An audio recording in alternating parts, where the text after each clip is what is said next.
You are welcome to yet another episode of HN What's Your Say?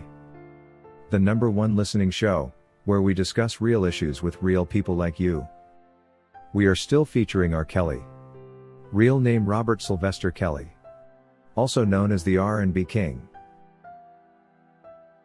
In a legal battle that has captivated the nation, R. Kelly, the Grammy-winning singer and songwriter known for his iconic contributions to R&B, has been at the center of a storm of accusations. However, as the dust begins to settle on his case, cracks in the prosecution's narrative are becoming apparent.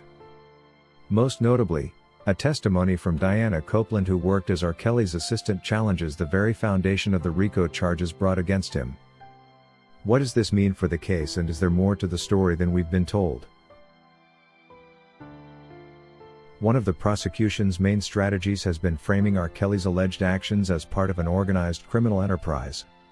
A central component of RICO charges typically reserved for dismantling mafia organizations, drug cartels and large-scale gang conspiracies. But Diana Copeland, who worked closely with Mr. Kelly for over a decade, during her interview with ABC News, painted a very different picture consistent to what she presented to court in her testimony. Copeland under oath stated explicitly that at no single time did R. Kelly ever instruct her or any other employee to recruit women for him. She actually added that, celebrity as he was, he needed no help getting women to him since they were all over him seeking an opportunity to date him. Did he ever ask you to recruit women for him? He's never asked me, but at the time, I'm only saying that he was R. Kelly, a mega superstar. He needed no help.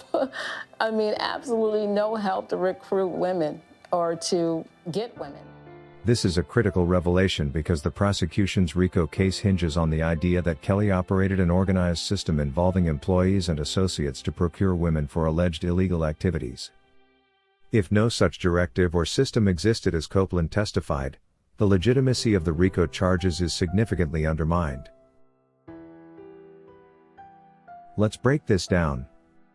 The RICO Act, which is a short form for Racketeer Influenced and Corrupt Organizations Act, is a serious charge requiring evidence of an ongoing criminal enterprise. To make it stick, prosecutors need to prove a pattern of criminal behavior orchestrated by an organization. However, if key witnesses like Copeland asserted that no such orchestration took place, it raises serious questions about whether this charge was appropriate in the first place. Copeland's statement isn't just a small detail. It strikes at the heart of the prosecution's case. If Kelly's employees like Copeland were not directed to carry out illegal activities, then who was supposedly part of this enterprise? Without credible evidence of coordination or intent, the narrative falls apart.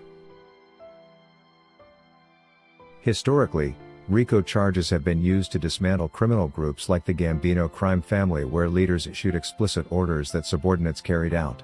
Prosecutors must demonstrate a hierarchy and a clear structure of command to commit crime, yet in Kelly's case, testimony like Copeland suggests that no such hierarchy existed. This isn't just a defense strategy. It's a matter of the prosecution failing to meet the legal standard for RICO to apply. Let's not forget the context here. R. Kelly has been an artist at the pinnacle of his career, with teams of professionals managing his schedule, tours and daily life, which is the normal work routine for such artists. His lifestyle and fame naturally brought people into his orbit, and he needed not establish an enterprise to achieve this. But fame alone does not constitute a criminal enterprise. Testimonies like Copeland's remind us that while Kelly may have had flaws, framing his personal relationships as a mafia-style organization is both sensationalized and legally questionable. Legal experts have also weighed in, questioning whether the application of RICO in this case is a stretch. Some argue that the application of RICO sets a dangerous precedent, blurring the line between personal misconduct and organized crime. By using the RICO charges against R. Kelly, therefore, the prosecution overreached in an attempt to secure a conviction. And this is a serious matter that deserves attention. The justice system should hold individuals accountable for their actions, but the charges must align with the evidence. If witnesses like Diana Copeland are testified that no criminal enterprise existed but was ignored, then it raises the possibility that Kelly is being unfairly targeted by an overzealous prosecution seeking to make an example of him, which is not in line with the laws of this country. Our laws cannot be cut out uniquely to fit select individuals and not others, as this will tantamount to high-level prejudice. Supporters of R. Kelly have long claimed that his case has been unfairly influenced by public opinion and media narratives. The RICO charge in particular has been a point of contention, with many seeing it as an exaggeration rather than an appropriate legal tool. With Diana Copeland's testimony now on record, these claims are gaining new traction. It's important to remember that everyone is entitled to a fair trial, and this includes not being subjected to charges that don't align with the facts or the law. Copeland's testimony should have been a turning point not just in this case against R. Kelly, but also in how we view the use of RICO charges in non-traditional cases.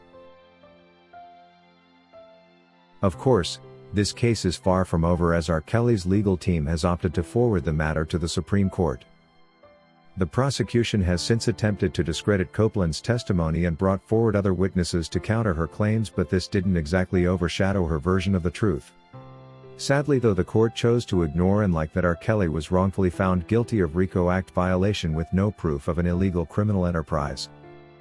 But the burden of proof lied with the prosecution, and since they had failed miserably at this, R. Kelly should have been acquitted on that particular charge. The government needed to show beyond a reasonable doubt that Kelly orchestrated a criminal enterprise, and testimony like Copeland's made that burden significantly harder to meet. At the end of the day, the truth is what really matters. Whether you're a fan of R. Kelly or not, and whether you choose to love him or hate him, we should all agree on one thing: the justice system must operate on facts and evidence and not assumptions or public sentiment like we saw during what appeared to be a kangaroo trial. Diana Copeland's testimony is a reminder that while the truth may lie in plain sight, the corrupt court system can choose to adamantly ignore all this if their target is to lock up someone. As we wait on the Supreme Court to spare time for this case, let's remain vigilant and demand a fair process. The outcome shouldn't just be about locking up one man. It should be about preserving the integrity of our justice system, and ensuring that everyone, no matter how famous or infamous, is treated justly under the law. If you wish to take part in a live interview on this channel discussing any of these topics, let us know by emailing us on sasha@hnnewsroom@gmail.com for scheduling. That is all we had for you today on HN What's Your Say? To keep updated whenever we post a new video, subscribe to this channel now. Also remember to hit the bell icon and enable notifications. And feel free to share your opinions with us in the comment section below, and let us know if you would like us to publish your views in our next release. We value all our subscribers' opinions.